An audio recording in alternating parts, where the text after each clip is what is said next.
I want to ask you one question about AI, and then I've got one final one Yeah. about the book that I'm eager to ask you. But on AI, you obviously were very much at the forefront of bringing this, into the United States and integrating it into many companies.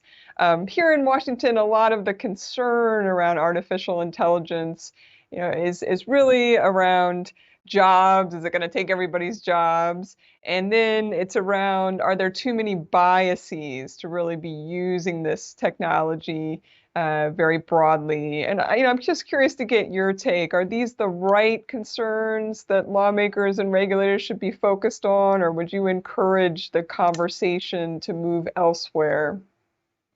Yeah, this is a great question, and it's brought to the surface with ChatGPT, right? Because it's something that so many people could touch and feel. So it kind of has its moment of now coming into everyone's consciousness. And I have been talking about AI ethics, oh Heather, for over a decade, and I'm like, why does no one want to talk about it? And finally, it's got its moment. And to me, this revolves not on a tech issue, and I'll come back to why is the issue jobs, bias? Yes, all those things. But to me, the issue is trust in these technologies. And they're complex technologies. To think that you can have regulation that deals with broadly with the technology, I think is very difficult. I've been an advocate for things like precision regulation, meaning regulate its usage, not necessarily just the technology. You talk about AI in what you see right now, this large language model AI being used in Chat GPT. It will only be as smart as how it's trained. So, that old saying, garbage in, you get garbage out.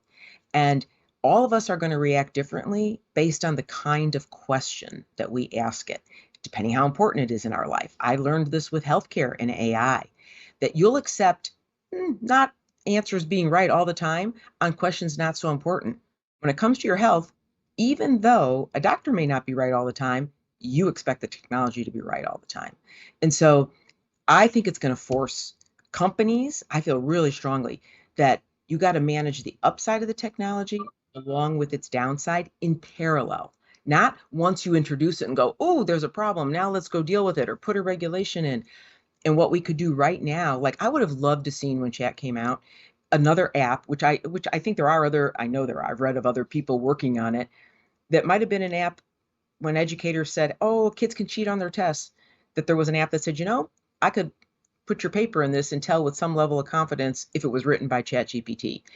I'd be managing the up and the down, very tiny little rudimentary example, but at the same time. And so I think what's right is that this will call into question now and finally get the attention to the ethics of this because it will matter how it's trained, it will matter where it's used, it's like its introduction. So if I'm a serious business, I'm going to introduce it properly because the last thing I want is to break trust with my customers. And it really depends on, the kind of problems I'm solving with it and how it's trained.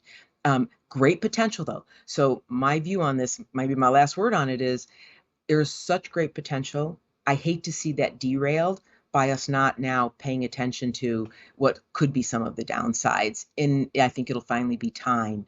And I would regulate, I'd call it precision regulation, and I'd regulate its uses. Just like you and I are happy with, we use our face to open our phone, but we don't want to use our face for racial profiling, right? It's the usage then is what we start to regulate.